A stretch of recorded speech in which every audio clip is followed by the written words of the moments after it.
This is Halima. இன்றைக்கி நம்ம வந்து ரொம்ப குயிக்காக எண்ணெய் கத்திரிக்காய் எப்படி பண்ணுறது, பிரியாணிக்கு தொட்டுக்கிற எண்ணெய் கத்திரிக்காய் எப்படி பண்ணுறதுன்னு பார்க்க போகிறோம்.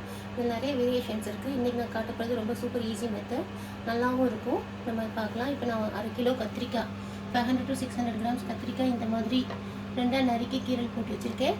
அதுக்கு தேவையான தக்காளி ஒரு 200 கிராம்ஸ், வெங்காயம் அதே சேம் அமௌண்ட் 500 to 600 கிராம்ஸ் தக்காளி, அதுக்கப்புறம் பச்சை மிளகாய் கார்னிஷிங்க்கு, கருவேப்பிலை தாளிக்கிறதுக்கு, அப்புறம் இந்த மிளகு, சீரகம், கடுகு, வெந்தயம் இது கூட தாளிக்கிறதுக்கு நம்ம எடுத்துருக்கோம். நம்ம நறுக்கின கத்திரிக்காய் இந்த மாதிரி காய் வடிகட்டில் போட்டு தண்ணி நல்லா வடிச்சிடணும் கழுவிட்டு. அதுக்கப்புறம் வெங்காய தக்காளி இந்த மாதிரி பெருசு பெருசாக நறுக்கினா போதும். ஏன்னா நம்ம இது ரெண்டையுமே சேர்த்து அரைக்க போகிறோம். எண்ணெய் கத்திரிக்காய்ன்றதுனால எண்ணெய் வழக்கமாக குழம்பு செய்கிறத விட கொஞ்சம் அடிஷ்னலாக தான் நம்ம ஊற்றுவோம். இந்த அளவுக்கு எண்ணெய் எடுத்துக்கணும். இப்போ நம்ம தாளிப்புக்கு எடுத்து வச்சுருந்ததெல்லாம் கடுகு, உளுந்து, மிளகு, வெந்தயம் இதெல்லாம் போட்டுருவோம் எண்ணெயில். கடுகு பொரிஞ்சதும் நம்ம வந்து கருவேப்பிலையும் கறிவேப்பும் சேர்த்துட்டு இந்த கத்திரிக்காயை தண்ணி வடிகட்டி வச்சுருந்தோம் இல்லையா, அதையும் நம்ம உடனே ஆட் பண்ணிடுறோம் டேரெக்டாக எண்ணெயிலேயே. அதுக்கப்புறம் நம்ம கொஞ்சம் உப்பு சேர்த்துக்கலாம். ஏன்னா இது உப்பு இல்லாமல் கத்திரிக்காய் வெந்துருச்சுன்னா அப்புறம் அதில் உப்பு பிடிக்காது. அதனால் இப்போ கொஞ்சம் நம்ம உப்பு சேர்த்துருக்கோம். ஒரு 2-3 மினிட்ஸ் இப்படி நல்லா ஸ்டிர் பண்ணிட்டாக்க உங்களுக்கு வந்து அந்த கத்திரிக்காய் ஒரு லைட்டாக வெந்திருக்கும். அப்போ நம்ம மசாலா ஆட் பண்ணிக்கலாம். ஒரு 2 டீஸ்பூன் இந்த அளவுக்கு, ஒரு டீஸ்பூனில் 2 டீஸ்பூன் மிளகா பொடி போட்டிருக்கேன், சில்லி பவுடர். அப்புறம் வந்து வீட்லேயே ரெடிமேடாக அந்த புளிக்குழம்பு மசாலா ரெடி பண்ணி வச்சுருக்கேன். அதில் கொத்தமல்லி பொடி, சீரகப்பொடி, சீரகம் அப்புறம் எல்லாம் கலந்து ஒரு மசாலா பொடி ரெடி பண்ணி வச்சுருக்கேன். அது ஒரு 2 ஸ்பூன் ஆட் பண்ணிக்கிறேன். டீஸ்பூன் மசாலா பொடி போட்டு ஒரு 2 மினிட்ஸ் அப்படியே ஸ்டிர் பண்ணிவிட்டு, மசாலா கறியிடக்கூடாது. நீங்கள் வந்து சிம்மில் கூட வச்சுக்கலாம் மசாலா போட்டதும், ஏன்னா டக்குன்னு மசாலா கறியிடும். அது கொஞ்சம் ஒரு 2 மினிட்ஸ் ஸ்டிர் பண்ண பிறகு இந்த எண்ணெய் வெங்காயம் தக்காளி நறுக்கி வச்சுருந்தோம் இல்லையா, அது அந்த மாதிரி ஜாரில் அரைச்சி வச்சுருக்கேன், மிக்ஸி ஜாரில். அதை இப்போ ஆட் பண்ணுறேன். புளி உங்களுக்கு இன்க்ரீடியன்ஸில் காமிக்க மறந்துட்டேன். புளி வந்து இது நல்லா புளிப்பாக இருந்தால் தான் இந்த எண்ணெய் கத்திரிக்காய்க்கு நல்லாயிருக்கும். அதனால் நான் புளி ஏற்கனவே ஊற வச்சுருந்தேன். ஒரு எலுமிச்சம்பழம், பெரிய எலுமிச்சம்பழம் அளவு புளி ஊற வச்சு, அதை விட கொஞ்சம் கூட தான் ஊற வச்சுருந்தேன். இது நல்லா ஊறி இருக்குது. இன்னொரு விஷயம் என்னென்னா, இதில் நோட் பண்ண வேண்டியது, நீங்கள் வந்து புளி ஊற வைக்கும்போது எண்ணெய் கத்திரிக்காய்க்கு தண்ணி கம்மியாக ஊற்றி ஊற வைக்கணும்.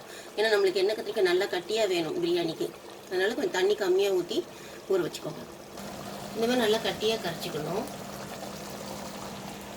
இப்போ நான் புளி ஆட் பண்ணிட்டேன், புளி கரைசலை இதில் ஊற்றிட்டேன்.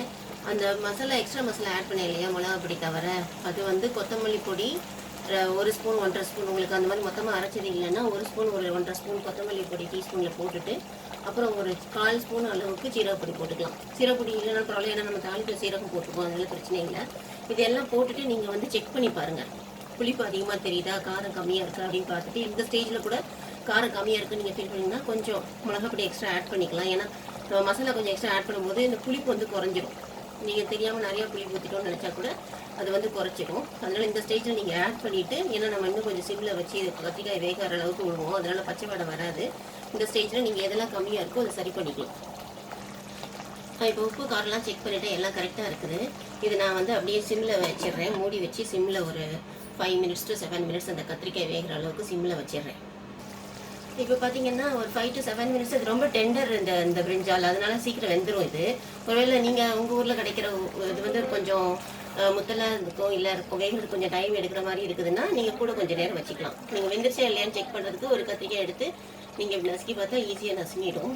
இந்த ஆயில் மேலே வரதும் ஒரு இண்டிகேஷன், நல்லா இது வந்து ரெடி ஆயிடுச்சு அப்படின்றதுக்கு. பார்த்தீங்கன்னா கன்சிஸ்டன்சி உங்களுக்கு நல்லா திக்காக இருக்கும். புளிக்குழம்பு மாதிரி இருக்காது. புளிக்குழம்புல சில சமயம் தேங்காய்லாம் ஊற்றுவோம், சில ஊர்களில் ஊற்றுவாங்க, சில ஊர்களில் தேங்காய் ஊற்ற மாட்டாங்க. இது வந்து தேங்காய் கிடையாது. இதில் இந்த மாதிரி திக்னஸ் வந்து இந்த மாதிரி இருக்கணும். இது ஆறின பிறகு இன்னுமே நல்லா திக்காகிடும். நீங்கள் வெங்காயம்லாம் போட்டிருக்கிறதுனால, அரைச்சி போட்டிருக்கிறதுனால திக்காகிடும். இப்போ நம்ம கடைசியாக இது ரெடி ஆகிடுச்சு அளவில். இப்போ நம்ம வந்து இது போட்டு கொத்தமல்லி இலையும் பச்சை மிளகாயும் போட்டு, பச்சை மிளகாய் வந்து ஜஸ்ட் அந்த வாசனைக்கு தான் போடுறோம், கார்னிஷிங்க்கு பார்க்கவும். ஏன்னா இது ரெட் கலராக இருக்கிறதுனால பார்க்கவும் அழகாக இருக்கும். நீங்கள் சர்வ் பண்ணும்போது உங்களுக்கு வந்து அது பார்க்க அழகாக இருக்கும்.